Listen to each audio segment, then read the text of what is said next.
ठीक है, कुछ बच्चे नए भी होंगे क्लास में, मैंने बैच की जानकारी ऑनलाइन भी दी थी। बैच का उद्देश्य ये है कि आपका पूरा तरीके से सिलेबस रिवाइज हो जाए, आप अपनी तैयारी अच्छे से कर ले और पढ़ ले। लास्ट में मैं क्वेश्चंस का लेवल थोड़ा सा टफ करूंगा, ठीक है। टफ मतलब थोड़े से मुश्किल क्वेश्चन, स्टेटमेंट वाले क्वेश्चन। अभी इसलिए नहीं कर रहा हूं क्योंकि थोड़ा सा कॉन्फिडेंस भी आता होगा जब घर से पढ़ के आते होंगे और लगाते हो। होते हैं क्वेश्चन या नहीं होते होंगे, वो भी है। तो कल मैंने जो आपको दिया था पढ़ने के लिए वो टॉपिक दिए थे ये मौर्य काल, मौर्योत्तर काल, राष्ट्रपति उपराष्ट्रपति, भारत की मृदा और आसियान, बिम्स्टेक और नाटो। आपको एक तो परेशान करा होगा थोड़ा मौर्योत्तर काल में, ठीक है, और एक परेशान हो सकता है क्या होगा आपको भारत की मृदा में। हाँ, मृदा ने किया? मृदा ने इसलिए नहीं किया होगा जिन्होंने पढ़ी है मृदाएं, जो मैंने अभी ज्योग्राफी में पढ़ाई है, उनके लिए तो बहुत इजी हो गया होगा, ठीक है। लेकिन उनको ज्यादा परेशान किया होगा जो जिन्होंने मृदा पढ़ी नहीं है, कि याद नहीं होती है यार क्या है जलोढ़, ये सब उस तरीके से। आसियान पढ़ दिया, बिम्स्टेक और नाटो, क्लियर। कल का जो टॉपिक है, कल तो खैर क्लास ऑफ रहेगी, कल तो छुट्टी है आपकी, ठीक है। हाँ, तो कल टेस्ट करा ले, कल एसएससी वाला टेस्ट जो है दे दोगे आके, एक एसएससी का कंप्लीट टेस्ट दोगे, इंग्लिश भी और उसमें जीएस भी, टोटल कंप्लीट। सिद्धू वो टेस्ट में सेंड कर दूंगा, वो टेस्ट करा लेना शाम को, ठीक है। चलिए, कल के टॉपिक जो है जो आपको पढ़ने हैं वो है गुप्त काल, गुप्तोत्तर काल, मंत्रिपरिषद, महान्यायवादी। देखो छोटा है, ज्यादा पॉलिटी में ज्यादा मुश्किल नहीं है, महान्यायवादी को अच्छे से पढ़ लेना। और एक मंत्रिपरिषद, मंत्रिपरिषद में प्राइम मिनिस्टर हो गया और मंत्री हो गए, तो बहुत ज्यादा कुछ है नहीं ऐसा, ठीक है। भारत के डैम और परियोजनाएं, ठीक है, तो मैंने क्लियर कर दिया, मैं लिख रहा हूं बहुउद्देशीय परियोजना, लेकिन अब क्लियर हो गया डैम भी, डैम वाले क्वेश्चन जो है, हालांकि है ये भी बहुउद्देशीय परियोजना। तो मेन जितनी है, कुछ 15-20 परियोजनाएं बहुत इंपॉर्टेंट हैं, वो पढ़ लेना। खास करके उत्तर भारत में जो चिनाब नदी पे, झेलम नदी पर है, जैसे दुलस्ती है, बगलिहार है, सलार परियोजना है, तुलबुल परियोजना है, उरी परियोजना है, भाखड़ा नगर डैम है, नाथपा झाकरी है, पौन डैम है, तो ये सब आप जो है पढ़ लेना। एक G7, ये क्या है, G7 ग्रुप क्या है उसे देख लेना। एक G20, इसको थोड़ा सा देख लेना, मोटा मोटा कब बना है, क्या है। और एक है क्वाड, क्वाड कुछ लोगों ने नहीं सुना होगा, उसमें देख लेना। क्वाड को एक बार आप सर्च करोगे तो आपको मिल जाएगा। तो ये आप घर से पढ़ना है। अब शुरुआत करते हैं इससे रिलेटेड क्वेश्चंस की, ठीक है, क्लियर। चलिए,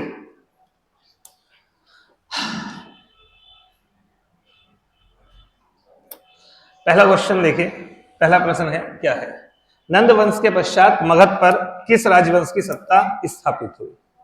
ठीक है, तो आप ध्यान रखना, जो मगध पर वंश स्थापित हुए थे उसमें सबसे पहला वंश कौन सा था, हर्यक वंश। हर्यक वंश का संस्थापक था बिंबिसार। उसके बाद आया नागवंश। नागवंश के बाद कौन सा वंश आया, नंद वंश। और नंद वंश के बाद चंद्रगुप्त मौर्य ने धनानंद की हत्या कर दी। और इस तरीके से कौन सा वंश स्थापित हो गया नंद वंश के बाद, मौर्य वंश। मौर्य वंश, चारों के संस्थापक ध्यान रखना, पता हो गया आपको। हर्यक वंश का संस्थापक बिंबिसार, बिंबिसार। नागवंश का संस्थापक शिशुनाग। और नंद वंश के संस्थापक में महापद्मानंद तो है ही है, लेकिन एक नाम और मिल जाता है, महानंदिन। ठीक है, लेकिन ऑप्शन में ऐसा होगा आपको महापद्मानंद ही मिलेगा, तो आप इसको लगा देना। और मौर्य वंश के संस्थापक कौन है, चंद्रगुप्त मौर्य। ठीक, तो ये थोड़ा सा जो है वो ध्यान रखना, इंपॉर्टेंट है। ठीक है, ये क्रम भी आपसे एग्जाम में ऐसे ही पूछ सकता है, इन वंशों का क्रम क्या है, तो ये क्रम है। ठीक है, तो इसका आंसर क्या होगा, नंद वंश के पश्चात मगध पर किस राजवंश का शासन किया, तो आंसर क्या होगा, मौर्य वंश। एक चीज और ध्यान रखना, मौर्यों के बाद में जो सत्ता आई है वो आई है शुंग वंश की। शुंग वंश, शुंग वंश। क्वेश्चन ये भी पूछता है कि मौर्यों के बाद में कौन सा वंश स्थापित हुआ, शुंग वंश स्थापित हुआ। और शुंग वंश का संस्थापक पुष्यमित्र शुंग था। इसने बृहद्रथ को मार दिया था। बृहद्रथ जो था वो अंतिम शासक था मौर्य वंश का, यानी मौर्य वंश का अंतिम शासक बृहद्रथ था। लगभग 185 बीसी के आसपास पुष्यमित्र शुंग ने उसकी हत्या कर दी। ये सेनानी के पद पर था, तो मौर्यों ने बड़े लंबे समय तक राज किया, लगभग 322 बीसी से लेकर के लगभग 185 बीसी तक राज किया, जिसमें 3 महत्वपूर्ण शासक रहे। एक था चंद्रगुप्त मौर्य, उसके बाद में बिंदुसार और उसके बाद में अशोक।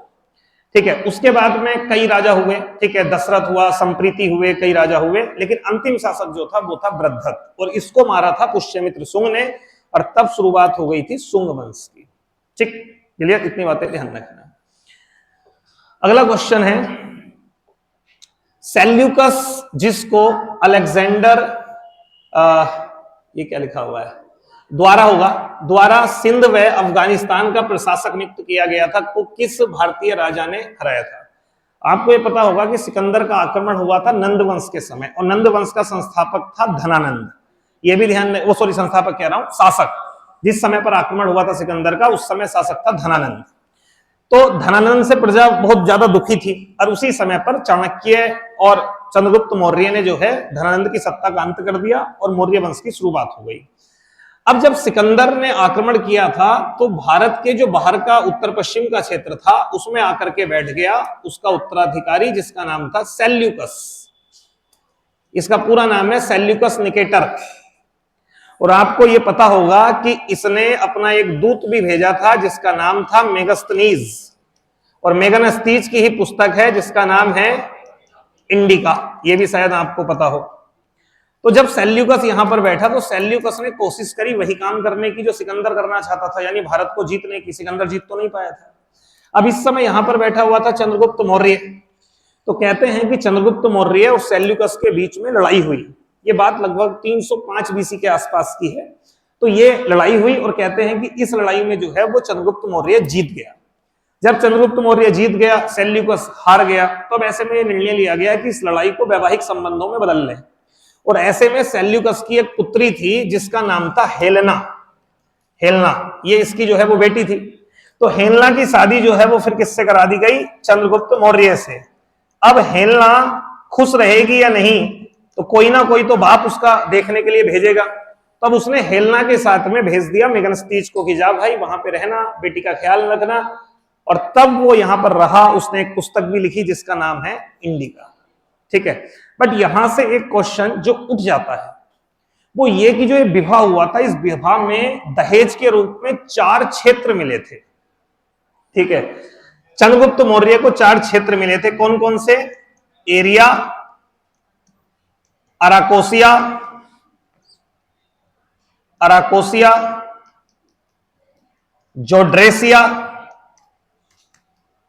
जोड्रेसिया और एक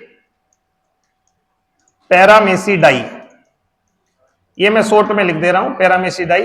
अब नाम पढ़ोगे तो थोड़ा अटपटा सा नाम है। ये 4 थोड़ा सा माइंड में रखना।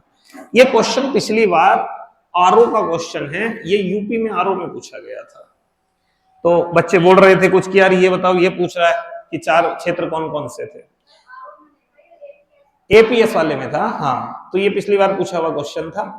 तो ये ध्यान रखिएगा, इसको थोड़ा सा माइंड में रख लेना। ये 4 क्षेत्र हैं, एरिया, अराकोसिया, जोड्रेशिया, पैरामेसिडाई, जिसमें काबुल शामिल था, मकरान शामिल था, बलूचिस्तान शामिल था और हेरात शामिल था।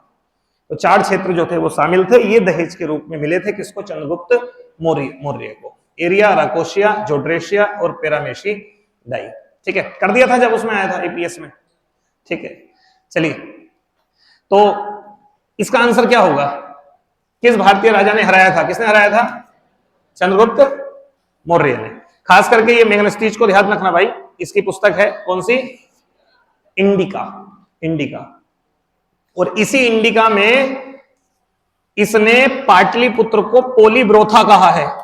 पोलीब्रोथा, ये क्वेश्चन अभी उत्तराखंड पीसीएस के एग्जाम में पूछा गया था कि किस शहर का नाम पोलीब्रोथा था। तो ये पोलीब्रोथा जो है वो पाटलिपुत्र को कहा है। ठीक है, पाटलिपुत्र को इसी पुस्तक में पोलीब्रोथा कहा गया है। पोलीब्रोथा। ठीक है, क्लियर? इतनी बातें ध्यान रखना। नेक्स्ट बढ़े आगे। ठीक है, जल की आवश्यकता को ध्यान में रखते हुए जिस प्रथम शासक ने गिरनार क्षेत्र में एक झील का निर्माण करवाया था वह कौन था? ये भाई बहुत इंपॉर्टेंट है। देखो गिरनार कहां पर हो गया? गुजरात। तो इस यहां पर एक झील बनाई गई थी जिसका नाम था सुदर्शन झील, सुदर्शन झील। और सुदर्शन झील को बनवाने में 4 शासक का योगदान है। पहला शासक का जो योगदान है उसका नाम है चंद्रगुप्त मौर्य। दूसरे शासक का नाम है अशोक। तीसरे शासक का नाम है रुद्रदामन, रुद्रदामन। और चौथे शासक का नाम है स्कंदगुप्त, स्कंदगुप्त। अब यहां से क्या क्या क्वेश्चन बन सकते हैं, इंपोर्टेंट क्वेश्चन है, 3 स्टार लगाना इस पे, ठीक है, 3 स्टार लगा देना इस पे। यहां से क्या क्या क्वेश्चन उठ सकते हैं। पहला क्वेश्चन जो आ सकता है वो ये, सुदर्शन झील कहां पर है, तो कहां पर है, गुजरात में है, गुजरात के गिरनार क्षेत्र में, यानी जूनागढ़ क्षेत्र में। सबसे पहले किसने बनवाया, चंद्रगुप्त मौर्य ने, ठीक है।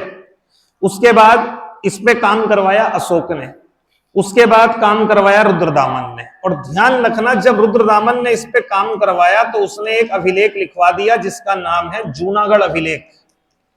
जूनागढ़ अभिलेख में उसने ये बात लिखवाई पूरी की पूरी जो मैं आपको बता रहा हूं। तो जूनागढ़ लेख में ही उसने ये बताया कि सबसे पहले इसे चंद्रगुप्त मौर्य ने बनवाया था, फिर इसे अशोक ने, उसके पोते ने इसमें काम करवाया, और उसके बाद अब मैं इसको जो है वो इसकी मरम्मत करवा रहा हूं। कोई बात निकल गई। आगे चल के गुप्त काल का शासक हुआ है स्कंदगुप्त, और कहते हैं कि स्कंदगुप्त ने भी सुदर्शन झील की मरम्मत करवाई। तो तब इस वाले अभिलेख में इसने अपना नाम भी ऐड कर दिया। इसलिए अगर आपसे पूछे कि जूनागढ़ अभिलेख किसका है, तो पहले ऑप्शन में ढूंढना रुद्रदामन। ये नहीं मिला तब आप ऑप्शन में लगाना स्कंदगुप्त, क्योंकि नीचे वाली लाइन इसने लिखवाई है, लेकिन मेन वो अभिलेख किसका है, आपका रुद्रदामन का, ठीक है, ये ध्यान रखिएगा।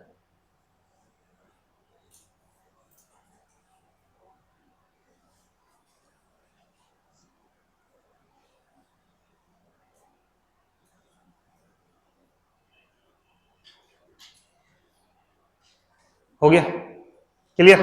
तो ये थोड़ा सा सुदर्शन झील के बारे में याद रखिएगा। तो सबसे पहले किसने बनवाई थी इसे, चंद्रगुप्त मौर्य। एक क्वेश्चन और पूछता है, वो कौन सा शासक था जिसने सुदर्शन झील की मरम्मत बिना बेगार के करवाई थी। बिना बेगार, बेगार होता है जो प्रजा राजा के लिए फ्री में काम करती थी, उसे बेगार बोलते थे।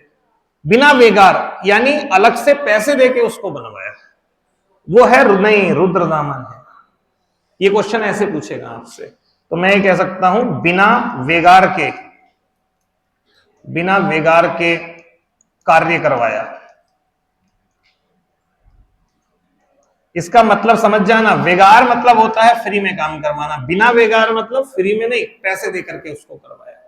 क्योंकि राजा तो किसी काम को करवाना चाहता है, प्रजा से बोल देगा कि भाई ठीक है इसको करिए, ठीक है। तो यहां से ये कुछ क्वेश्चन पूछ सकता है।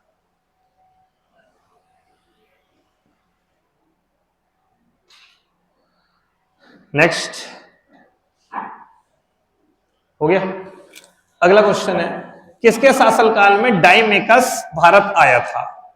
किसके, आंसर लगाना बिंदुसार। देखो बिंदुसार के संबंध 2 देशों के साथ थे बहुत अच्छे, एक था सीरिया के साथ और एक थे मिस्र के साथ। मिस्र का एक राजा, सीरिया का एक राजा था, कोई बताएगा कौन था, एंटियोकस। यहां का राजा था एंटियोकस, एंटियोकस। और मिस्र का राजा था टॉलमी द्वितीय फिलाडेल्फस, फिलाडेल्फस। इसका एक दूसरा नाम भी मिलता है, कोई बताएगा, तुर्मे। इसका एक दूसरा नाम है तुर्मे। अब इन दोनों ने बिंदुसार के दरबार में अपने दूत भेजे हैं। इसने जो दूत भेजा था उसका नाम था डायमेकस, और इसने जो भेजा था उसका नाम था डायनोसियस, डायनोसियस। क्वेश्चन ये भी पूछ सकता है, इस बार तो ये पूछा हुआ है कि जो बिंदुसार के यहां पर डायमेकस आया था वो किसका दूत था। वो किसका दूत था? सीरिया के राजा एंटियोकस का दूत था। एक बात ध्यान रखना, इस डाइमेकस से बिंदुसार ने 3 चीजें मांगी थी। 3 वस्तु मांगी थी। क्या क्या? हाँ, एक अंगूरी मदरा, अंगूरी मदरा, सूखे अंजीर, और एक दार्शनिक। दार्शनिक क्या है? ये कोई वस्तु नहीं है। दार्शनिक होते हैं फिलोसफर, और कहते हैं एंटियोकस इसको भेज पाया था, इसको भी भिजवा दिया था, इसको नहीं भिजवा पाया था। इसका मतलब शायद उस समय पर मध्य एशिया वाले क्षेत्र में, सीरिया क्षेत्र में शायद दार्शनिकों का अभाव था। खैर उतना ज्यादा इंपॉर्टेंट नहीं है, लेकिन ये दोनों चीजें महत्वपूर्ण है, ध्यान रखना। ठीक है। अच्छा, ये शासक अशोक के समय भी रहा है, इसलिए एग्जाम में कई बार ये पूछ लेता है कि अशोक के समय मिस्र का शासक कौन था, तब भी यही लगाना, टॉलमी द्वितीय फिलाडेल्फस। बात समझ रहे हैं? क्योंकि बिंदुसार के बाद गद्दी पर कौन बैठा? अशोक। ठीक है, हो गया, कर ले। अगला है, अपने शिलालेखों में अशोक सामान्यतः किस नाम से जाना गया है? किसमें? प्रियदर्शी। कोई बताएगा कौन से अभिलेख में प्रियदर्शी कहा गया है? नहीं, पहले नंबर नहीं है, कहां के अभिलेख में उसे प्रियदर्शी राजा कहा गया है? भबरू बैराट, बिल्कुल, ये नाम याद रखिएगा, नाम है भबरू बैराट। अब ये बताना है कि भबरू बैराट अभिलेख कहां का है? हाँ, ये अभिलेख जो है ये है राजस्थान का।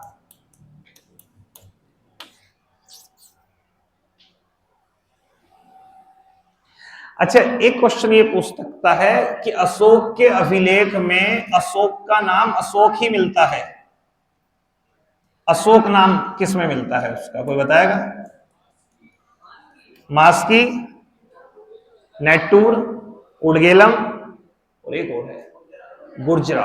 4 लिख लेना, एक गुर्जरा है, एक मास्की है, एक नेटूर है, नेतूर, और एक उडगेलम, उडगेलम। ये गुर्जरा कहां पर है? एमपी। और ये बाकी के कहां पर हैं? तीनों नीचे वाले कर्नाटक। अगर ये पूछे अशोक के किस अभिलेख में अशोक का नाम अशोक ही मिलता है, तब तो आप इनमें से टिक कर देना, और उपरोक्त सभी मिल जाए तो वो लगा देना। लेकिन किसमें उसे प्रियदर्शी कहा गया है? वो है भबरू बैराट अभिलेख, और ये है राजस्थान का। आपको शायद पता होगा कि अशोक जो है वो भारत का ऐसा शासक था जिसने सबसे ज्यादा अभिलेख लगवाए थे। कोई बताएगा अशोक के अभिलेख को सबसे पहले किसने खोजा था? Stephen Thaler, 1750। सबसे पहले पढ़ा किसने था? James Prinsep, 1837। ठीक है, ये दोनों डाटा मैं भी लिखवा दूंगा आपको। ठीक है, तो ये लिख ली बात। ठीक है, याद कर लेना इसको, थोड़ा सा ध्यान रखना। और ये क्वेश्चन ज्यादा इंपॉर्टेंट है कि प्रियदर्शी उसे किस अभिलेख में कहा गया है? भबरू बैराट में। अशोक के समय कौन सी बोध संगति है? इस पर मैं ज्यादा जाऊंगा नहीं, क्योंकि कल क्वेश्चन डिटेल में मैंने डिस्कस कर दिया था। कौन सी? तीसरी। पहली हुई थी अजातशत्रु के समय, दूसरी हुई थी कालाशोक के समय, और चौथी हुई थी कनिष्क के समय। मिलान करना है। ये कुछ नाम है, कह रहे हैं किस किस के नाम है। तो पहला है चंद्रगुप्त, यहां पे मतलब मौर्य से है, क्योंकि चंद्रगुप्त भी है। तो क्या नाम है? सेंड्रोकोटस। सेंड्रोकोटस मिल जाए या एंड्रोकोटस मिल जाए, ये सब इसी के नाम है, या सेंट्रोकोप्टस मिल जाए, ये सब इसी के नाम है। बिंदुसार का नाम था अमित्र घात, या इसे अमित्र चेटस भी कहा गया है, अमित्र चेटस, बिंदुसार। अशोक को तो मैंने बता दिया, प्रियदर्शी, प्रियदर्शी। और अगला है चाणक्य। चाणक्य का विष्णुगुप्त, इसका एक नाम और था कौटिल्य, कौटिल्य। तो बताइए कौन सा आंसर बनेगा? सी, सी। नेक्स्ट, अगला क्वेश्चन है, सांची के स्तूप का निर्माण किसने करवाया था? बहुत प्रमुख स्तूप है सांची का, ध्यान रखिए। किसका है? अशोक का स्तूप है। अशोक ने बहुत लाखों की तादाद में जो है वो स्तूप बनवाए थे। ठीक है। कलिंग युद्ध के विजय की क्षतियों का वर्णन अशोक ने किस लेख में किया है? देखो, अशोक के, अगर आपसे पूछे कि अशोक के बृहद शिलालेख कितने हैं, बृहद शिलालेख, तो 8 नहीं है, 14 है, लेकिन ये 8 स्थानों से मिले हैं, स्थानों से प्राप्त हुए हैं। इसका मतलब क्या है कि ऐसे करके एक शिला है और उस पे पहला, दूसरा, तीसरा, चौथा और ऐसे कर करके 14 बातें लिखी हुई हैं, 14 बातें। तो ये जो 14 बातें एक शिला पे लिखी हुई हैं और ऐसी ऐसी 8 शिलाएं मिली हैं अलग अलग जगह से, 8 स्थानों से मिली हैं ये शिलाएं। तो अगर क्वेश्चन पूछे अशोक के बृहद शिलालेख कितने हैं, तो आंसर होगा 14।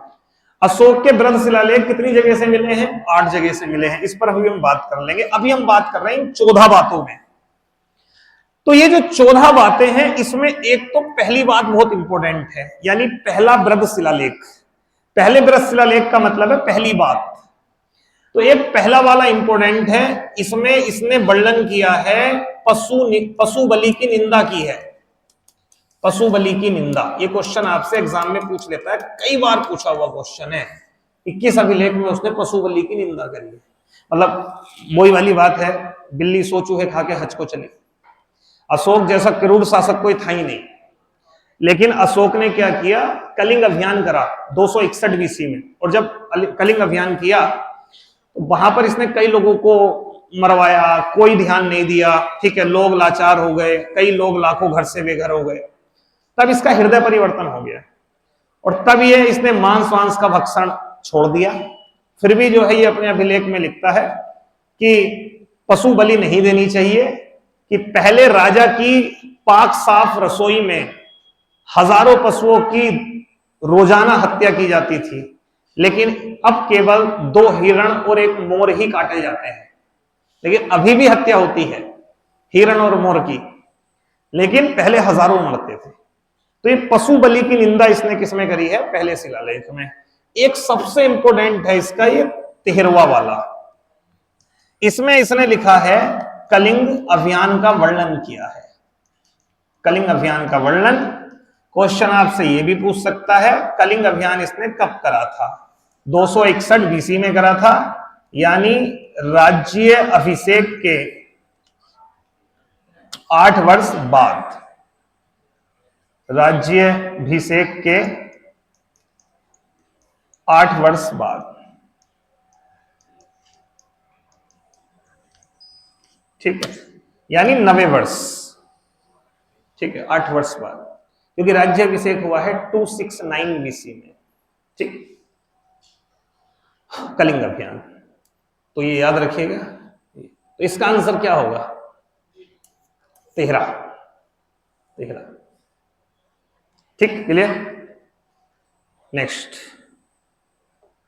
निम्न में से अशोक के किस अभिलेख में पारंपरिक अवसरों पर पशु बलि पर रोक लगाई गई है? ये क्वेश्चन पूछ लिया, वही है, क्या होगा? पहला वाला। हाँ, मैं कह रहा था अशोक के जो अभिलेख है, अगर ये आपसे पूछे कि इसको खोजा किसने है, तो आंसर होगा टीफेनथेलर। टी पैंथलर भी कह सकते हो या टीफेनथेलर, बात एक ही है। ये बात है सन 1750। और अगर पूछे सबसे पहले पढ़ा किसने है, तब नाम है जेम्स प्रिंसेप, जेम्स प्रिंसेप, और ये घटना है 1837 की, ठीक है, 1837, ठीक है। तो ये अगर आपसे पूछ ले तो ये ध्यान रखिएगा, ठीक, क्लियर। खोजा टी पैंथलर 1750 में, और पढ़ा किसने है? जेम्स प्रिंसेप ने, और कब? 1837, ठीक। अगला क्वेश्चन देखिए, मिलान करना है। ये कुछ स्तूप है, कौन सा स्तूप कहां पर है, ठीक है, बताओ।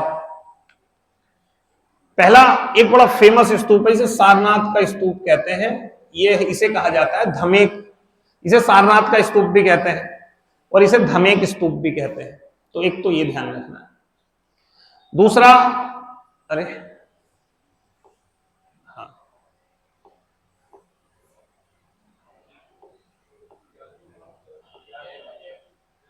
एक मिनट रुको, वो क्वेश्चन ही कहाँ गया? हाँ ये आ गया, ठीक है।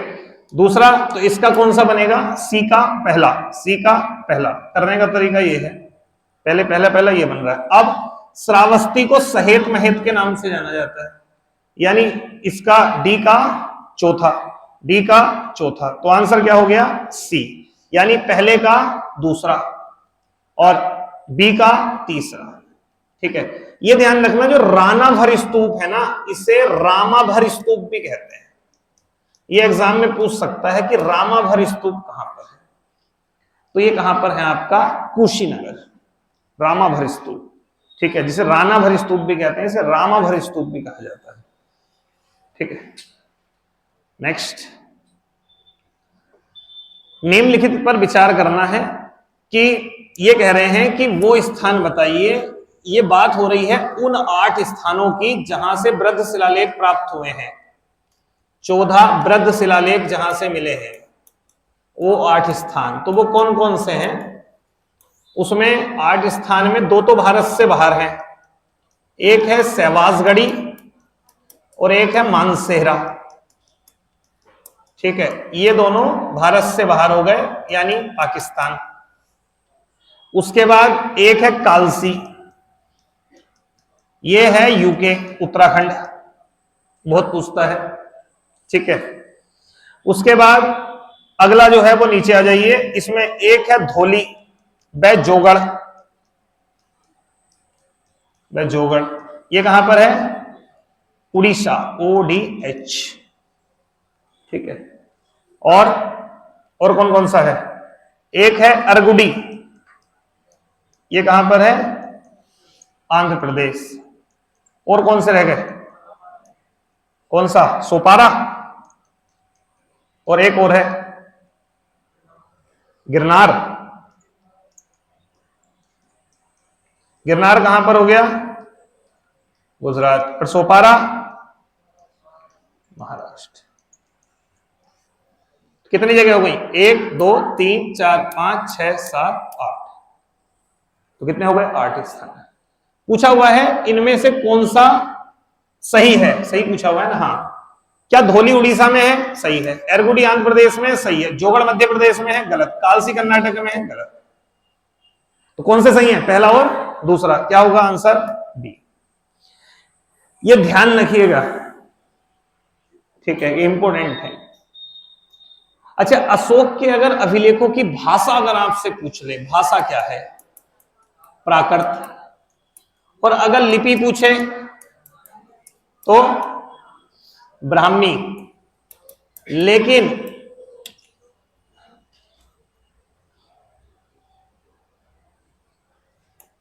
लिपि ब्राह्मी, लेकिन इसके अलावा भी इसमें और लिपि में लिखे हैं, जैसे खरोष्टी लिपि, खरोष्टी व अरेमाइक लिपि का भी प्रयोग किया है।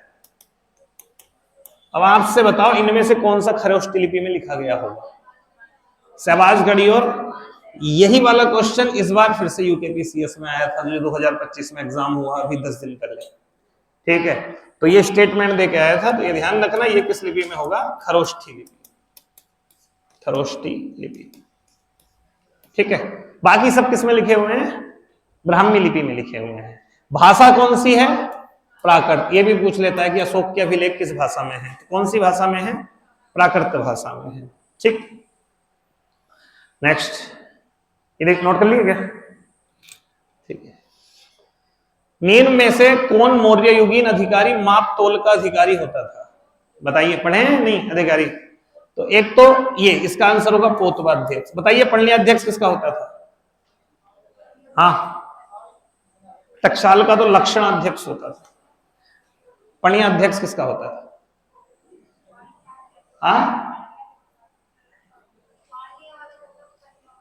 नहीं नहीं, वो नहीं। और कोई बताएगा? ये व्यापारिक गतिविधियों का प्रमुख, व्यापार का। सीताध्यक्ष राजकीय भूमि का प्रमुख, राजकीय भूमि। सुनाध्यक्ष, सुनाध्यक्ष किसका होगा? बताइए। एक था सुराध्यक्ष, ठीक है, सुराध्यक्ष वो होता था जो जहां पर ये वाइन वाइन ये सब मिलता होगा, और जो बूचड़ खाने का अधिकारी जो होता था, बूचड़ खाना, कसाई खाना जिसे हम कहते हैं, जहां पे मांस वगैरह मिलता है, ठीक है, बूचड़ खाने का प्रमुख। एक और लिखना अकराध्यक्ष। अकराध्यक्ष किस चीज का था? खानों का, जो खान होती थी उनका प्रमुख। बबीताध्यक्ष, बबीताध्यक्ष चारागाह प्रमुख। लक्षणाध्यक्ष, लक्षणा तो सीधी सी बात है, लक्षणा मतलब टकसाल, क्योंकि लक्ष्मी वही बनती है, टकसालों का प्रमुख, टकसालों का प्रमुख। यहां से एक आध एग्जाम में पूछ लेता है कई बार कि ये किसका अध्यक्ष होता था, ठीक है। पोतवाध्यक्ष मापतोल का था, पण्याध्यक्ष व्यापार का था, सीताध्यक्ष राजकीय भूमि का प्रमुख था, सुनाध्यक्ष बूचड़ खाने का प्रमुख था, अकराध्यक्ष खान जो होती थी उनका प्रमुख, बबीताध्यक्ष चारागाह का प्रमुख, लक्षणाध्यक्ष टकसालों का प्रमुख। उसके अलावा जैसे आज पूछ लेगा आपसे लवण अध्यक्ष, तो पता चल जाएगा नमक का प्रमुख, तो ये तो नाम से निकाल लोगे नमक का प्रमुख। एक होता था गणिकाध्यक्ष, गणिकाध्यक्ष ये होता था वैश्य खानों का प्रमुख, वैश्य खानों का प्रमुख। जो रेड लाइट एरिया होते थे वहां का भी हेड होता था गणिकाध्यक्ष, ठीक है, गणिकाध्यक्ष, ठीक है। सुराध्यक्ष, सुरा मतलब वो, तो वो होता था आबकारी विभाग का प्रमुख। आबकारी विभाग देखता है ना अभी, ठीक है, दारू वारू शराब ठेके का, तो उस समय होता था सुराध्यक्ष। तो ये थोड़े बहुत याद कर लेना, अच्छे से देख लेना। पढ़ के आए थे या नहीं? देखे थे थोड़े बहुत, ठीक है। नेक्स्ट कर लिया नोट। निम्नलिखित में राज्य की सप्तांग सिद्धांत के अनुसार राज्य का 7वां अंग क्या है? आपने पता है एक पुस्तक है अर्थशास्त्र, बताएगा कोई किसकी है? कौटिल्य किसके समय थे? चंद्रगुप्त मौर्य के समय थे कौटिल्य, ठीक है, चंद्रगुप्त मौर्य के समय, मौर्य के प्रधानमंत्री और पुरोहित थे, ठीक है। ये इन्हीं की पुस्तक है अर्थशास्त्र, ठीक। अर्थशास्त्र की तुलना एक पुस्तक से करी जाती है, पता है आपको? मैकियावेली की एक पुस्तक है कि द प्रिंस नाम की एक पुस्तक है, उससे इसकी तुलना करी जाती है। तो अब ये बताइए, द प्रिंस पुस्तक की तुलना करी जा रही है अर्थशास्त्र से, तो मैकियावेली की तुलना किससे करी जाएगी? चाणक्य से, कौटिल्य से। एक क्वेश्चन आएगा, किसे भारत का मैकियावेली कहा जाता है? किसको कहा जाता है? चाणक्य को भारत का मैकियावेली कहते हैं। अब इसी अर्थशास्त्र में इसने शासन के 7 अंग बताए हैं कि शासन कैसे बना। आप बताइए, सबसे पहले एक राज्य बनाने के लिए क्या चाहिए होगा? जब राज्य, ऐसे मानो हम ही राज्य बना रहे हैं, सबसे पहले तो जो राज्य बनाएगा वो क्या? राजा। फिर दूसरी चीज क्या चाहिए? राजा स्वयं जाएगा क्या कि हाँ भाई साहब मुझे राज्य बनाना है? उसको चाहिए सहयोगी, यानी राज्य के बाद में, राजा के बाद में दूसरी चीज क्या होगी? मंत्री, बोले तो अमात्य। अब मंत्री भी आ गए और राजा भी। सबसे पहले तो यही है, अब बनाएंगे राज्य। अब क्या चाहिए? अब कहेंगे भैया एक बढ़िया सी जमीन देखो, यानी तीसरा राज्य क्षेत्र, यानी जनपद। चलो जी राज्य भी ढूंढ लिया, अब क्या करेंगे? भैया एक दुर्ग बनाओ, एक किला बनाओ। तो अब बनाया जाएगा एक किला, यानी दुर्ग, किला। अब किला भी बन गया, अब क्या करेंगे? भैया अब पैसा लाओ कहीं से थोड़ा बहुत, सेना भी तो रखनी है, उसे वेतन भी तो देना है। तो अगला क्या चाहिए? कोष। अब कोष भी हो गया, अब क्या करेंगे? सेना। अब सेना भी हो गई है, अब क्या है? अब देखनी है किससे मित्रता करनी है और किससे शत्रुता। तो ये 7 का क्रम है।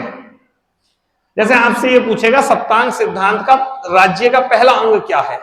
राजा, फिर मंत्री, फिर राज्य क्षेत्र, फिर दुर्ग, फिर पैसा, फिर कोस वो सॉरी सेना, और उसके बाद में मित्र। क्वेश्चन क्या है, ज्यादातर जो आपसे पूछता है सप्तांग सिद्धांत के अनुसार 7वां अंग पूछता है आपसे। तो 7वां अंग क्या है, मित्र है। ठीक है, तो ये 7 अंग याद रहेंगे, सप्तांग सिद्धांत के 7 अंग हो जाएंगे यार, एग्जाम में पूछे तो। ठीक है, नेक्स्ट, मौर्य काल में सीता क्या था, राजकीय भूमि से प्राप्त आय। सीता एक टैक्स बन गया था, जो राजकीय भूमि, राजकीय मतलब जो राजा की भूमि होती थी, उससे जो टैक्स कलेक्ट होता था उसे सीता कहते थे, और इसका प्रमुख होता था सीताध्यक्ष। हाँ, पहले सीता क्या था, ऋग्वैदिक काल में सीता क्या था, हल से बनी हुई नाली, उसको सीता कहते थे।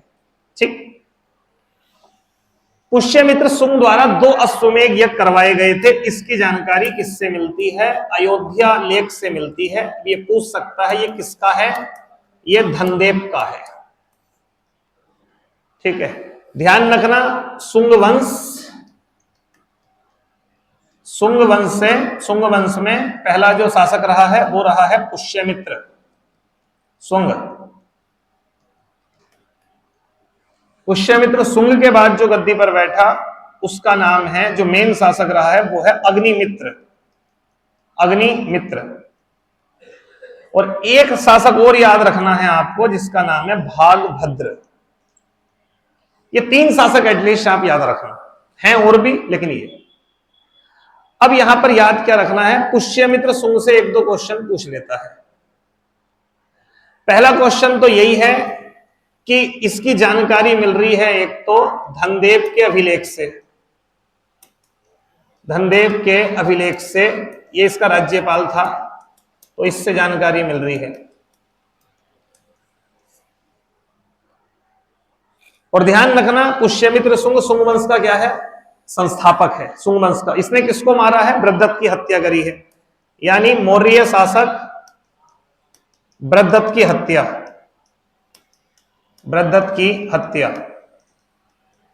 तो आपसे यह क्वेश्चन भी पूछ लेता है कि बृहदत्त को किसने मारा था, पुष्यमित्र सुंग ने मारा था। जो ये अश्वमेध यज्ञ 2 करे थे, एक क्वेश्चन ये पूछ लेता है इसका पुरोहित कौन था, कोई बताएगा इसके पुरोहित कौन थे। हाँ, पतंजलि। हाँ, तो इसके पुरोहित थे पतंजलि, यानी पतंजलि किसके समय थे, पुष्यमित्र सुंग के समय थे। अच्छा, पाणिनि अगर पूछे, जिनकी अष्टाध्यायी पुस्तक है, वो महापद्मानंद के समय थे। व्याकरण की पहली पुस्तक पाणिनि ने लिखी, वो महापद्मानंद के समय थे। और उसी पाणिनि की जो अष्टाध्यायी व्याकरण पे लिखी पहली पुस्तक है, उस पर भाष्य लिखी है पतंजलि ने, जिसका नाम दिया गया महाभाष्य। तो पहली एक बड़ी भाष्य लिखने का श्रेय दिया जाता है पतंजलि को। कौन सी पुस्तक पे लिखी है, पाणिनि की अष्टाध्यायी पे। तो अगर महाभाष्य पूछे किसकी है, पतंजलि की, ध्यान रखें। दूसरी बात, ये जो अग्निमित्र से एक क्वेश्चन पूछ लेता है, इसी के ऊपर कालिदास ने लिखी है मालविका अग्निमित्र। देखो नाम आ गया ना इसमें, अग्निमित्र, ये कालिदास की पुस्तक है। कालिदास पुस्तकें मैं आपको अलग से दूंगा कि भाई तुम्हें पुस्तकें पढ़ के आनी है। आपके जो नोट्स है वो वाला सबने ले ली, वो किताब स्टैटिक वाली, कितनों के पास नहीं है, ठीक है, स्टैटिक की वो किताब ले लो। अभी तक तो हो गया, आगे से मैं अगली क्लास में आपको स्टैटिक का एक टॉपिक दूंगा इसी में। हाँ, किन्होंने नहीं, ये भगवान भरोसे छोड़ रखा है अभी चीजें। आप क्या करना, स्टैटिक भी लेके आना, इसमें मैं आगे से एक टॉपिक स्टैटिक का ऐड करूंगा, और वो एक चैप्टर है, वो पढ़ के आना आराम से, कोई दिक्कत नहीं होगी उसकी। ठीक है, तो एक क्वेश्चन आपसे ये पूछता है कि कालिदास की पुस्तक मालविका अग्निमित्र किसके बारे में लिखी गई है। तो ये लिखी गई है सुंग वंश के संस्थापक पुष्यमित्र सुंग के पुत्र के बारे में अग्निमित्र की चर्चा है। ठीक है, तो एक ये ध्यान रखना। एक क्वेश्चन भागभद्र से पूछ लेता है, इसके दरबार में एक दूत आया था, हिंदी यवन दूत, जिसका नाम था हेलियोडोरस।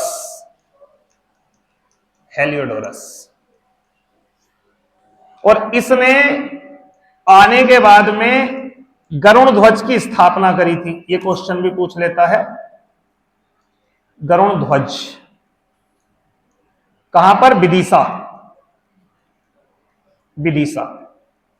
मैं बता रहा हूं क्या क्वेश्चन आएगा। क्वेश्चन आएगा, हिंद यवन राजदूत हेलियोडोरस ने किसके दरबार में एक गरुड़ ध्वज की स्थापना की थी?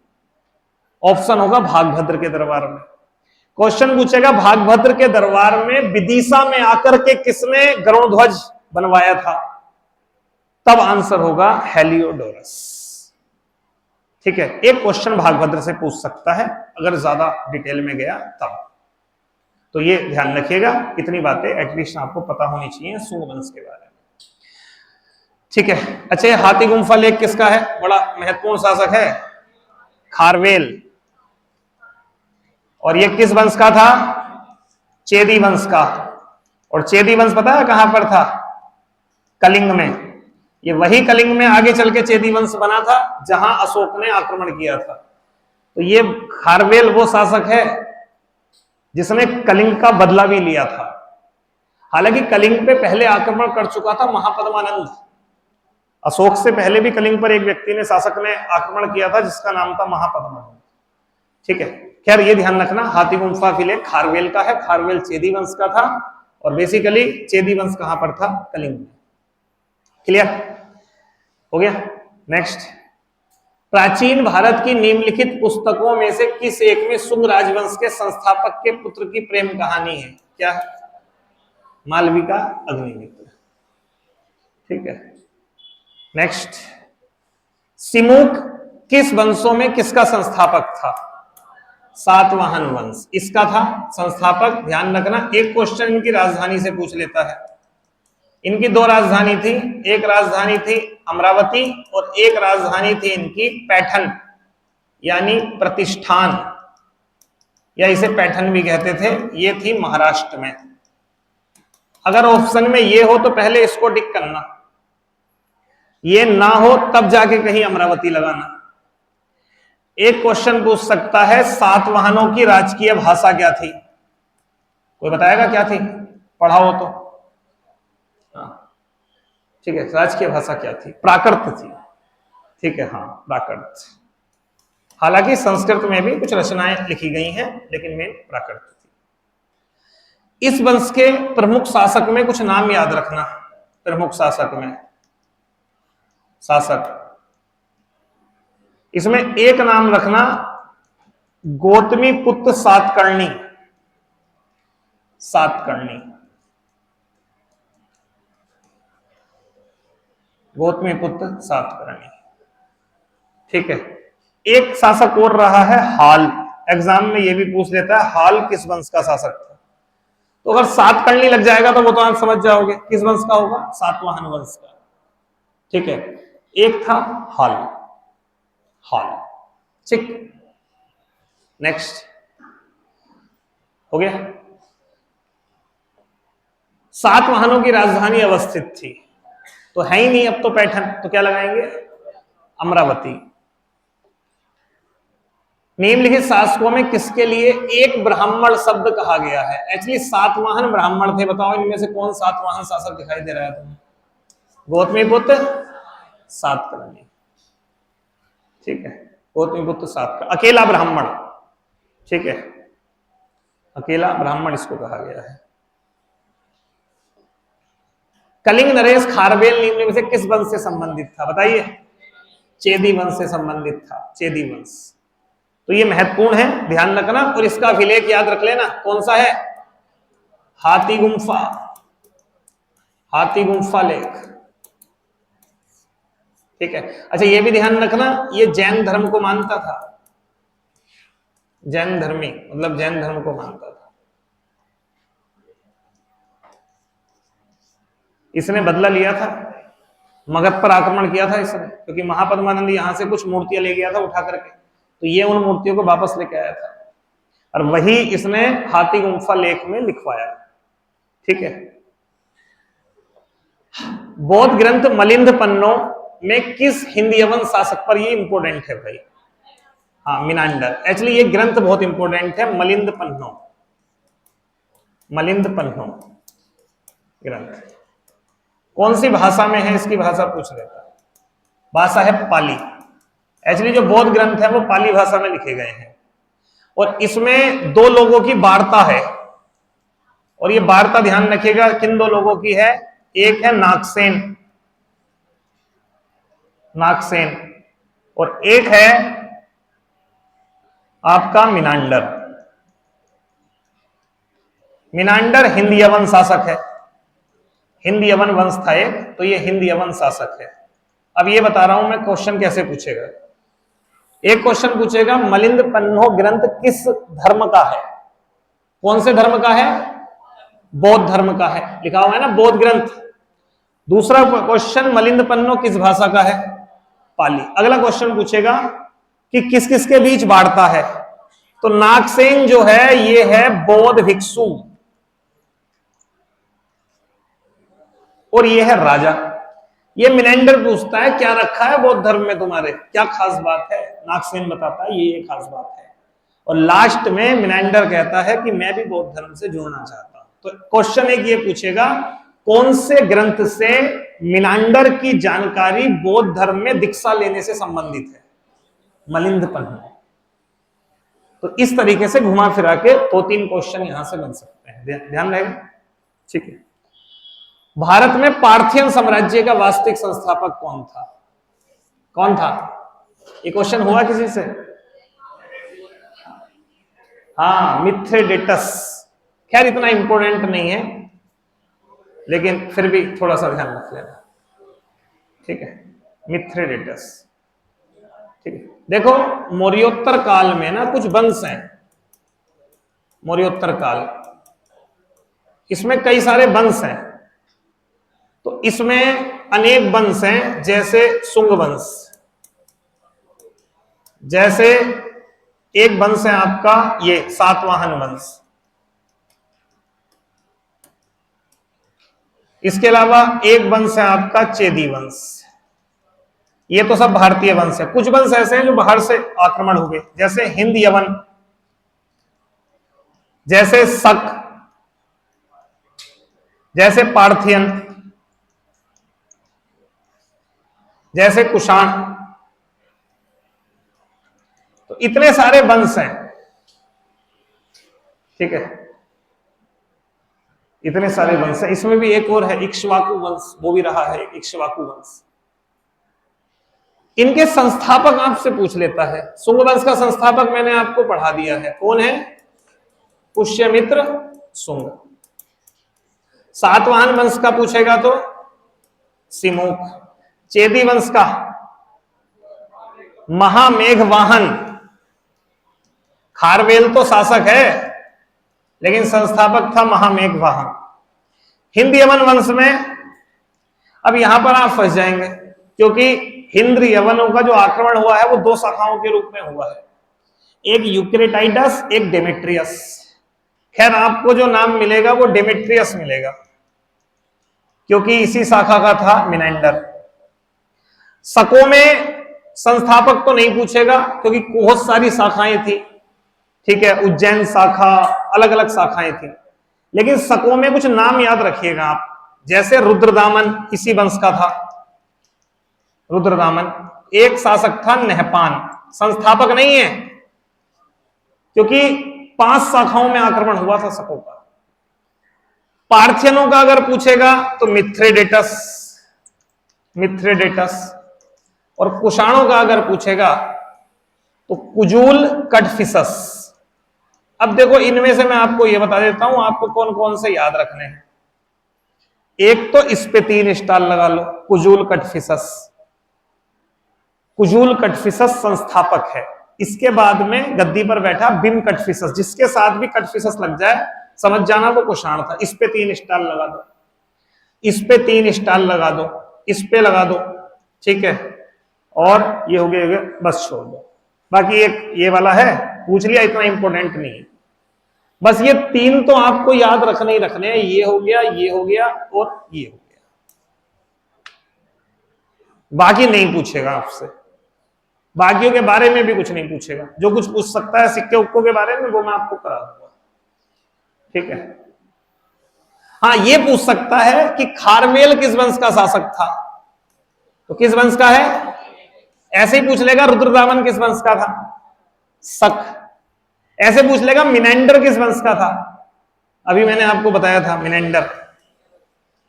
मिनेंडर क्या था, हिंदी यवन, बात समझ रहे हैं, लेकिन जो वो था संस्थापक वो डेमेट्रियस था। क्लियर। निम्न में किस शासक को सर्वप्रथम सोने के सिक्के जारी करने का श्रेय दिया जाता है।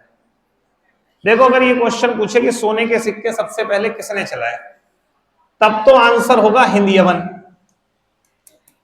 हिंद यवनों ने, देखो सबसे ज्यादा सोने के सिक्के, सोने के सिक्के से क्या क्या क्वेश्चन पूछ सकता है। पहला पूछेगा सबसे पहले किसने चलाए, तब आंसर लगाना हिंद यवन। पूछेगा सबसे शुद्ध किसने चलाए, तब ये पूछे तो आंसर लगाना कुषाण। पूछे सबसे ज्यादा किसने चलाए, तब आंसर लगाना गुप्त। सोने के सिक्के सबसे पहले किसने चलाए, हिंद यवनों ने। सबसे शुद्ध किसने चलाए, कुषाणों ने। सबसे ज्यादा किसने चलाए, गुप्तों ने। अब ये क्वेश्चन जो रिलेटेड है ना, ये सब शासक जो हैं ये कुषाण हैं, तो यहां पर ये पूछ रहा है कुषाणों में सबसे पहले किसने चलाए हैं, तो ये था बिम कटफिसस। ये बिस नहीं है, बिम है, बिम। ये वास्तविक संस्थापक था, इसे इसलिए वास्तविक संस्थापक कहते हैं। ध्यान रखना, अगर पूछे कुषाणों का संस्थापक कौन था तो कुजूल कटफिसस बताना। लेकिन ऐसा शासक जिसने सिक्के चलवाए और बहुत सारे काम किए, साम्राज्य विस्तार किया, उसका नाम है बिम कटफिसस। और इसके बाद गद्दी पर बैठा कनिष्क। कनिष्क भी कुषाण था, तो कुषाण वंश का पहला शासक कुजूल कटफिसस, वास्तविक संस्थापक बिम कटफिसस। इसका आंसर क्या होगा, बिम कटफिसस होगा। ये इसका पुत्र था, ठीक है, ये इसका पुत्र था। ठीक है, तो अगर ये पूछ लेता सोने के सिक्के सबसे पहले किस वंश ने चलाए, तब आंसर हिंद यवन। ठीक है, तो इससे यहां से थोड़े कुछ बात ध्यान रखना। अच्छा, कुजूल कटफिसस ने तो कोई सिक्का चलाया ही नहीं, इसने तो कोई भी सिक्का जो है वो चलाया ही नहीं है, बस केवल कुषाणों की नींव रखी है। क्लियर। अगला, अश्वघोष किसके समकालीन थे। कनिष्क का नाम सुना है, कौन था ये, कुषाण था। इसके समय के कुछ विद्वान याद रख लेना, एक है चरक, एक है अश्वघोष, और बताओ नागार्जुन। ठीक है, ये प्रमुख विद्वान हैं, ये पूछ सकता है ये किसके समय थे, कनिष्क के समय। चरक पूछ ले तो चरक भी इसी के समय पर थे। चरक ने एक प्रमुख पुस्तक कौन सी लिखी है, चरक संहिता। 120 अध्याय हैं इसमें। ये क्वेश्चन भी कई बार पूछ लेता है।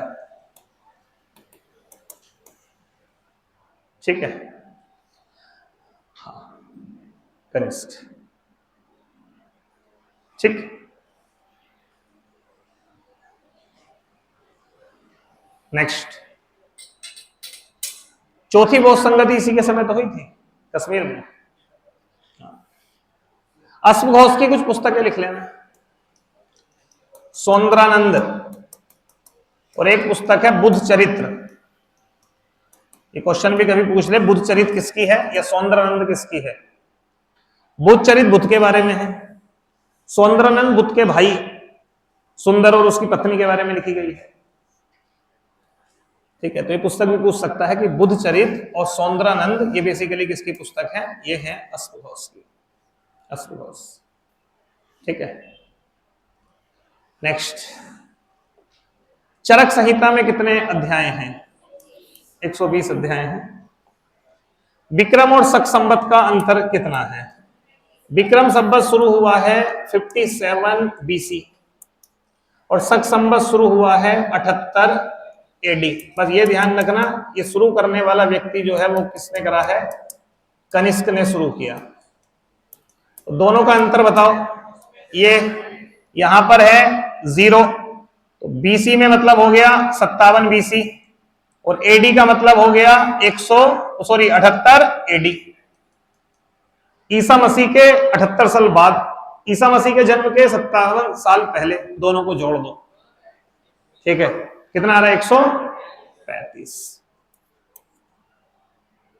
135। ये दोनों संबत एग्जाम में पूछ लेता है आपका, ये कब कब स्टार्ट हुए। अच्छा, कुछ किताबों में 58 बीसी दे रखा होगा, ठीक है, सही 57 बीसी है, 57 बीसी करेक्ट है। अगर ना मिले तब 58 लगाना, बस समझ रहे हैं? 57 और ये 78 ईस्वी। क्लियर?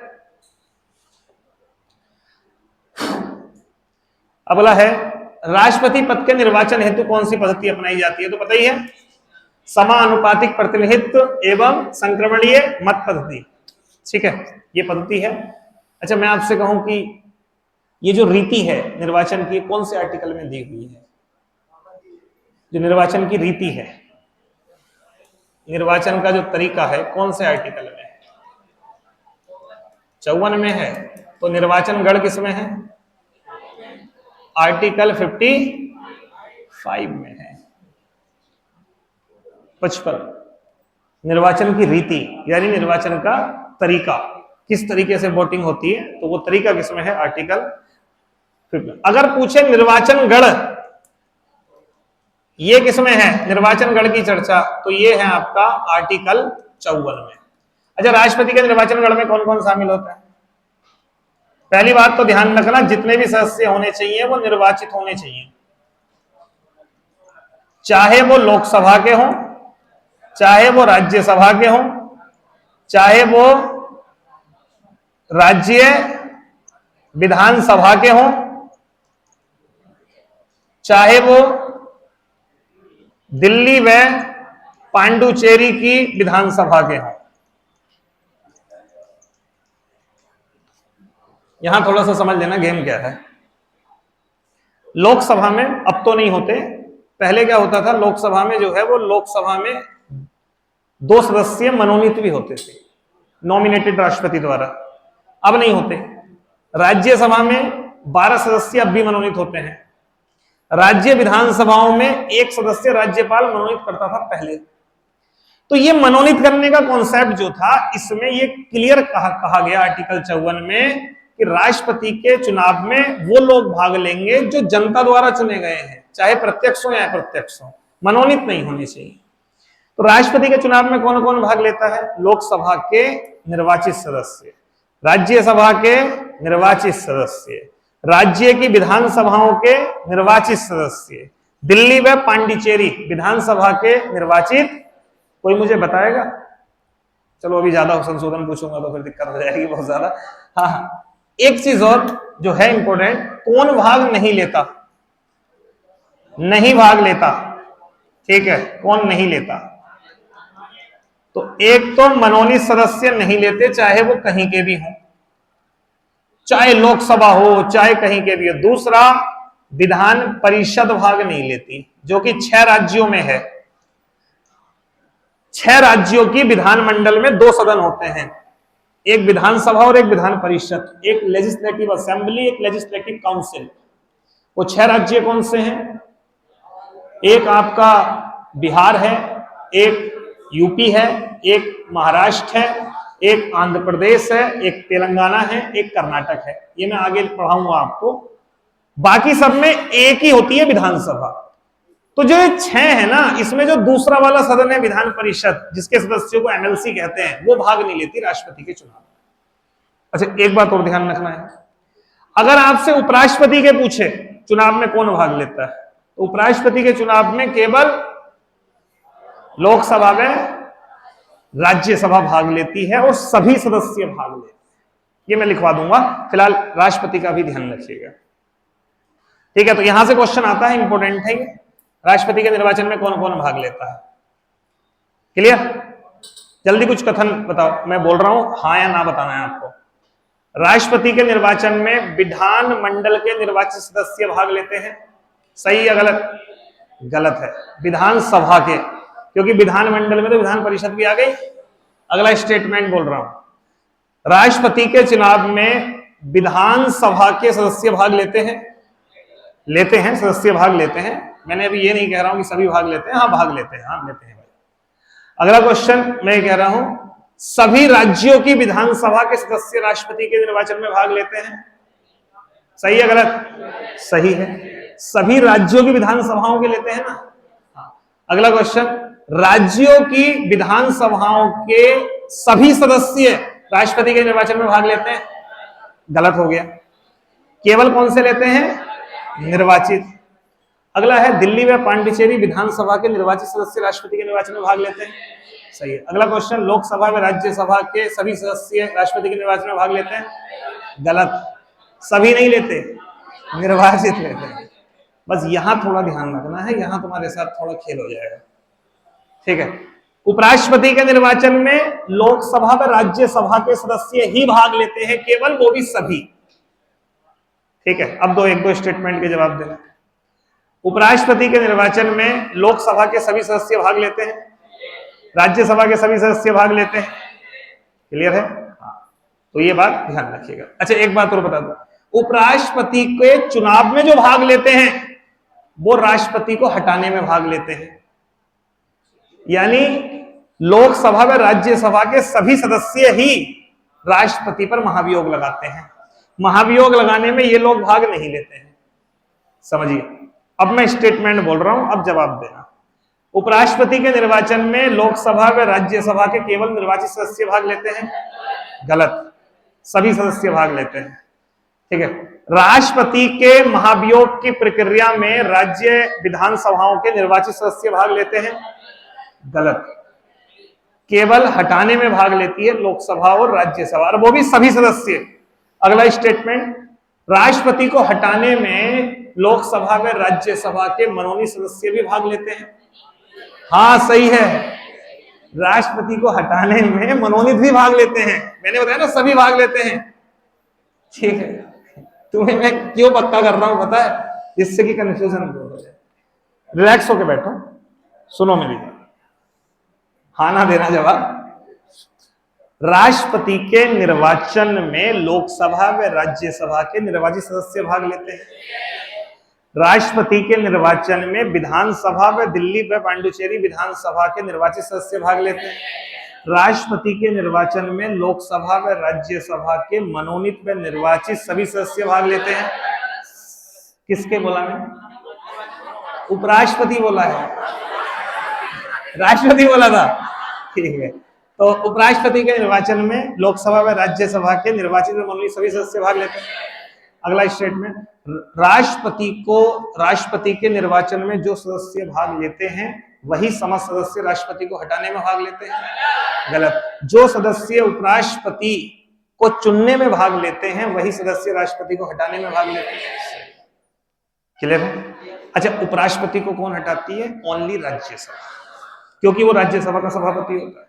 हालांकि लोकसभा के समर्थन की जरूरत होती है, लेकिन बिल आएगा पहले राज्यसभा में, जब राज्यसभा पारित कर देगी तब वो लोकसभा में जाएगा। तो अगर क्वेश्चन पूछे उपराष्ट्रपति को हटाने का दायित्व किसके पास है? राज्यसभा के पास है। क्लियर? ठीक, चलो आगे देखो।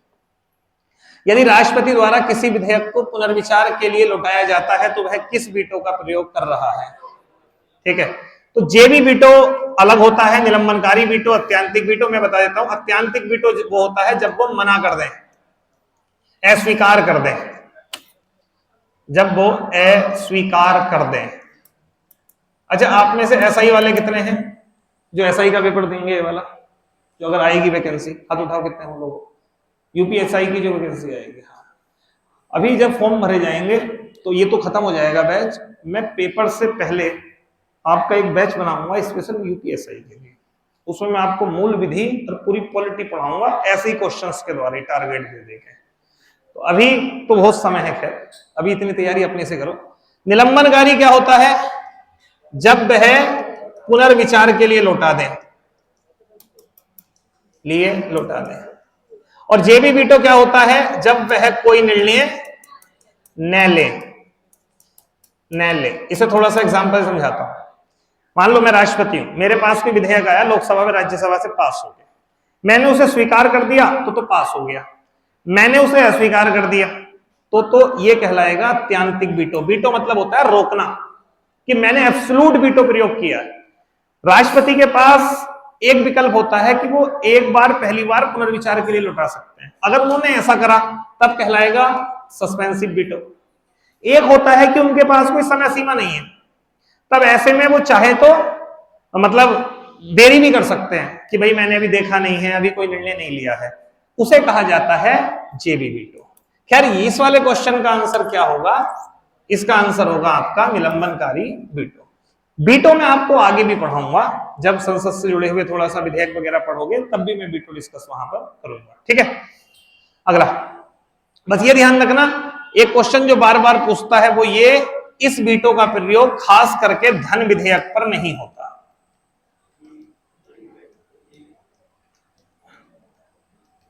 यानी एक क्वेश्चन पूछता है कि राष्ट्रपति किस विधेयक को पुनर्विचार के लिए नहीं लौटा सकते, धन विधेयक खास करके। हालांकि इसमें और भी कुछ चीजें हैं, वो मैं आपसे आगे डिस्कस करूंगा। अगला क्वेश्चन, भारतीय संविधान के किस अनुच्छेद में राष्ट्रपति के महाभियोग प्रावधानों का उल्लेख किया गया है? राष्ट्रपति और महाभियोग के प्रावधानों का उल्लेख किया गया है। अब यहां देखो, राष्ट्रपति पर महाभियोग पर प्रावधानों का उल्लेख किया गया है, तब तो मैं इसका आंसर 61 लगाता हूं। लेकिन राष्ट्रपति को महाभियोग से हटाया जाएगा, ये बात आर्टिकल 56 में है। आर्टिकल 56 में है राष्ट्रपति की पदावधि, और पदावधि में कहा गया है कि राष्ट्रपति की पदावधि कितनी होगी, 5 वर्ष। लेकिन उससे पहले संसद महाभियोग से समाप्त कर सकती है, इंपीचमेंट लगा करके खत्म कर सकती है। एक बार अभी एग्जाम में क्वेश्चन पूछा, आर्टिकल 61 उसमें था ही नहीं ऑप्शन में, क्वेश्चन ये पूछा गया कि राष्ट्रपति को महाभियोग से हटाया जा सकता है, ये किस आर्टिकल में है? तो अब ये 61 नहीं लगाना, ये लगाते हैं हम क्या, 56, क्योंकि इसमें क्या लिखा हुआ है ना, 56 में पढ़ देता हूं। आर्टिकल 56 राष्ट्रपति की पदावधि से संबंधित है। राष्ट्रपति का कार्यकाल 5 वर्ष होगा, लेकिन उससे पहले भी राष्ट्रपति का पद कुछ महीनों में समाप्त हो सकता है। नंबर 1, राष्ट्रपति स्वयं अपना त्याग पत्र दे दे। नंबर 2, राष्ट्रपति को संसद जो है वो महाभियोग से हटा दे। लेकिन कैसे लगेगा महाभियोग, इसकी चर्चा किसमें है, आर्टिकल 61 में है, आर्टिकल 61 में है, ध्यान रखिएगा। और महाभियोग की प्रक्रिया में कौन कौन भाग लेते हैं? लोकसभा व राज्यसभा के केवल निर्वाचित सदस्य या सभी सदस्य भाग लेते हैं, ठीक है, ये ध्यान रखना। इसके अलावा अनुच्छेद 51 का कोई इतना बड़ा रोल नहीं है, ये मैं बता चुका हूं आपको। 63 जो है वो राष्ट्रपति से, उपराष्ट्रपति से जुड़ा हुआ है, ठीक है। 63 क्या है, भारत का एक उपराष्ट्रपति होगा, उपराष्ट्रपति होगा, ठीक है। और इसी से तुलना करता हुआ एक आर्टिकल है, आर्टिकल 52। ये क्या कहता है, भारत का एक राष्ट्रपति होगा। तो अगर ये क्वेश्चन पूछ ले, भारत का एक राष्ट्रपति होगा, वो किस आर्टिकल में है, 52। भारत का एक उपराष्ट्रपति होगा, वो किस आर्टिकल में है, 63।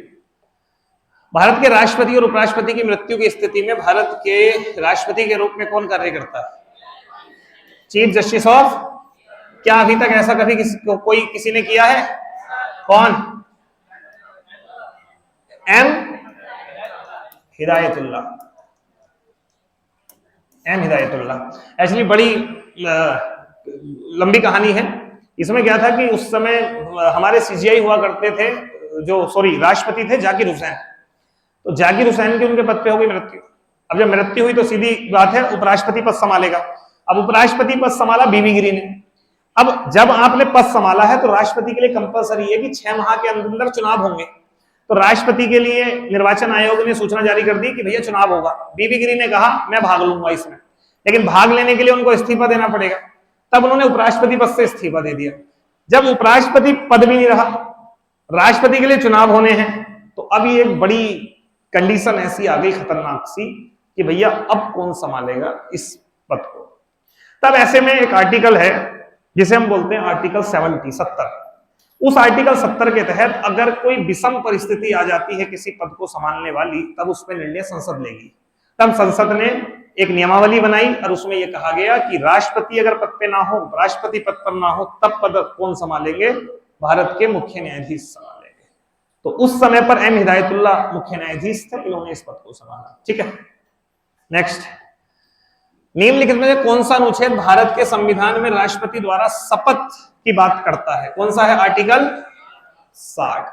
अच्छा, राष्ट्रपति की शपथ बहुत अलग है, ध्यान रखना। राष्ट्रपति की जो शपथ है वो संविधान से रिलेटेड है, और संविधान से 3 शब्द जुड़े हुए हैं।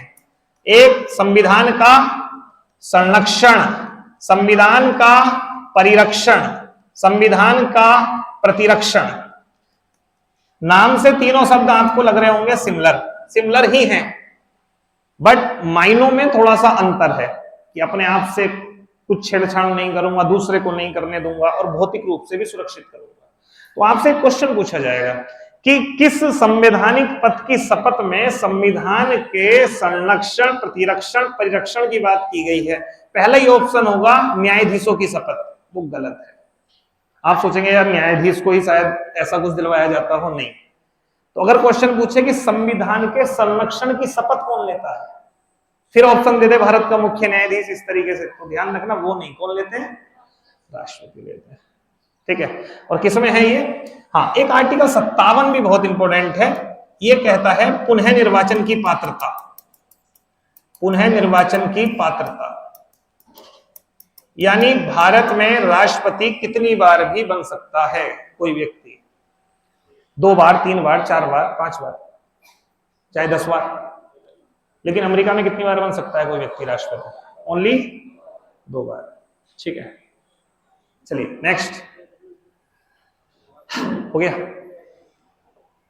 भारत के संविधान के नियम में से कौन से अनुच्छेद में राष्ट्रपति का अध्यादेश की चर्चा की गई है? 100। अगर यही राज्यपाल की पूछता तो 213। हाँ, अगर यही अध्यादेश अगर वो पूछ लेता राज्यपाल कौन से आर्टिकल में जारी करता है, तो आर्टिकल 213। अध्यादेश क्या है समझिए। कानून बनाने का अधिकार है संसद के पास, लेकिन आपको पता होगा संसद के सत्र होते हैं। ऐसा नहीं होता कि रोज 365 दिन संसद चल रही है, बीच में छुट्टियां भी होती है। मान लो कोई सत्र नहीं चल रहा राज्यसभा का या लोकसभा का। अच्छा, ऐसे भी हो सकता है लोकसभा विघटित हो, चुनाव होने हो, विघटित हो गई हो और कानून बनाने की जरूरत है, तो कानून कौन बनाएगा? तब ऐसे में 123 में पावर दी गई राष्ट्रपति को कि राष्ट्रपति ऐसा कानून बना सकते हैं। लेकिन बात यह है, ऐसा कानून कितने समय तक मान्य होता है? कितने महीने तक? कोई सही बताएगा? 6 महीने 6 सप्ताह। ठीक है, कैसे? मुझे थोड़ा बताओ, या रटा है या पढ़ा है? ठीक है, आपसे अगर ये पूछे कि अध्यादेश बिना अनुमोदन के कितने समय तक मान्य रह सकता है, तब इसका आंसर है 6 सप्ताह। क्यों? समझा देता हूं। वो 6 महीने का भी कॉन्सेप्ट बताता हूं मैं आपको क्या है। वो ये है कि 6 सप्ताह का मतलब है जैसे आज अध्यादेश जारी हो गया, ठीक है, और आज से ही मान लो लोकसभा और राज्यसभा आ गई, दोनों शुरू हो गए, या आज से नहीं हो, हमने अध्यादेश शुरू कर दिया लेकिन लोकसभा व राज्यसभा किसी एक तारीख को एक साथ आ गए। अब इससे लेकर के 6 सप्ताह का समय रहेगा, यानी 45 डेज। 6 सप्ताह के अंदर अंदर लोकसभा राज्यसभा को पास करना पड़ेगा ये अध्यादेश। अगर नहीं हुआ तो ये क्या हो जाएगा? समाप्त हो जाएगा। इसलिए आप आंसर लगाना 6 सप्ताह। अब अगर पूछे अधिकतम कितने समय के लिए रह सकता है, अधिकतम, तो अब लगाएंगे 6 माह प्लस 6 सप्ताह। अब ये क्यों मैं बताता हूं। 6 माह 6 सप्ताह, हालांकि ऐसा क्वेश्चन पूछता नहीं है, ना पूछा अभी तक। पढ़ा दिया हो किसी ने तो देख के पढ़ा दिया होगा कहीं से, लेकिन ऐसा है कि वो समझो।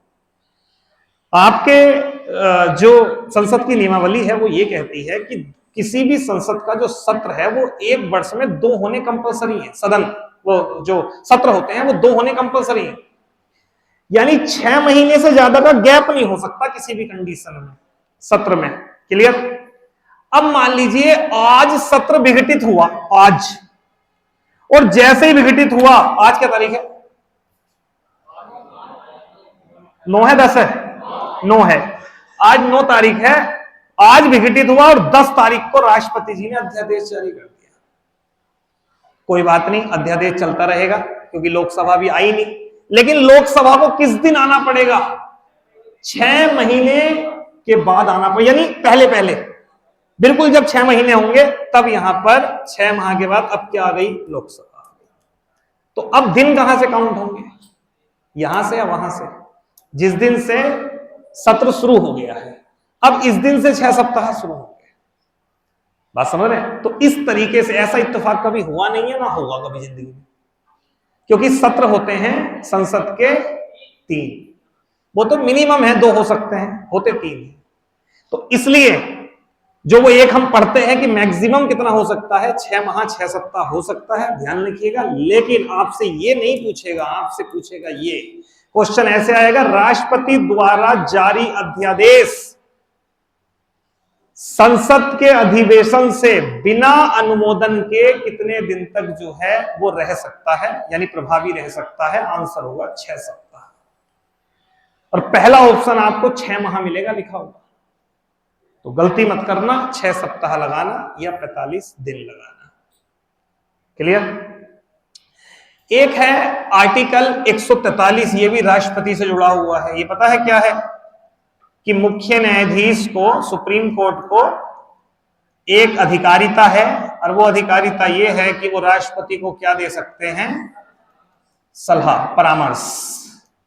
यानी राष्ट्रपति को कोई परामर्श करना है, कोई जानकारी लेनी है, तो राष्ट्रपति महोदय किससे जानकारी ले सकते हैं? आपके मुख्य न्यायाधीश से। एक बात ध्यान रखिएगा, परामर्श देने के लिए ना मुख्य न्यायाधीश बाध्य है और ना ही उस परामर्श को लेने के लिए राष्ट्रपति बाध्य है। सुप्रीम कोर्ट का चीफ जस्टिस मना कर सकता है, जी भाई साहब इस बात पे हम कोई परामर्श नहीं दे सकते, और अगर परामर्श दे दिया तो राष्ट्रपति कह सकते हैं भैया हम तुम्हारे परामर्श को नहीं मान रहे हैं। तो यहां से कुछ क्वेश्चन बन सकते हैं। आर्टिकल 143 जो है वो आप ध्यान रखना, ठीक है? आज मैं आपकी क्लास थोड़ी सी पहले छोड़ूंगा, ठीक है? 35 क्वेश्चंस कराऊंगा, बाकी बचे हुए क्वेश्चन हम परसों वाली क्लास में ले लेंगे, ठीक है? तो कोई दिक्कत तो नहीं है, ठीक है? इनको भी, और एक पहली सीट के भी कुछ बचे हुए क्वेश्चन है, तो उन दोनों को मैं एक साथ, खुश हो गए बेचारे, खुश, अरे यार ये तो जन्नती आ गई, ठीक है? तो देखो मैं मान सकता हूं किसका मन करता है पढ़ने का, ठीक है? लेकिन तब करता है जब कई बार आप एग्जाम देने जाओ और आपको लगे कि यार मेरे 4-5 नंबर से रुक गया, 1 नंबर तो चलो बहुत कम होता है, मान लो 4-5 से रुक गया, यार हो जाता, और 4-5 में दिक्कत क्या हुई, यार कुछ क्वेश्चन ऐसे गलत कर दिए जो शायद मैं कर लेता, तब लगता है कि हाँ यार वो मैं कर लेता। तो आप ये सोचिए ना, ठाकुर द्वारा में कितने लोग हैं इस समय घूम रहे होंगे, तफरी मार रहे होंगे, रील देख रहे होंगे, आप बैठ के क्या कर रहे हो? अपने को चांद रहे हो, बात समझ रहे हो? अपने पे रंधा लगा रहे हो, घिस रहे हो अपने आप को, कुछ क्लियरिटी आएगी, कुछ रिवीजन होगा, कुछ पता चल रहा है, ठीक है? तो चलिए फिर इससे आगे की क्वेश्चन जो है मैं आपसे, ठीक है? अरे ठीक ही है, फिर साथ ही बच जाएंगे, फायदा क्या है? क्योंकि इसे पढ़ाने के लिए मुझे पूरी तुम्हें पढ़ानी पड़ेगी, लघुकरण क्या है, परिहार क्या है, ठीक है? तो पांचों, और फिर इसमें राज्यपाल की भी। तो परसों मैं क्या करूंगा, आपको ये वाले क्वेश्चन और जो पहली सीट के बचे हुए क्वेश्चन है वो मैं करा दूंगा। दूसरी बात, परसों को मैं आपको सीट तो दे दूंगा, वो सीट आप घर से लगा लेना, नहीं समझे? परसों वाली सीट भी दे दूंगा, वो सीट तो आप घर से लगा लेना, मैं उसको अगले दिन करा दूंगा। ये वाले बचे हुए क्वेश्चन ये सब मैं आपको हाँ परसों कराऊंगा। बाकी कल टेस्ट देना है ना, देखो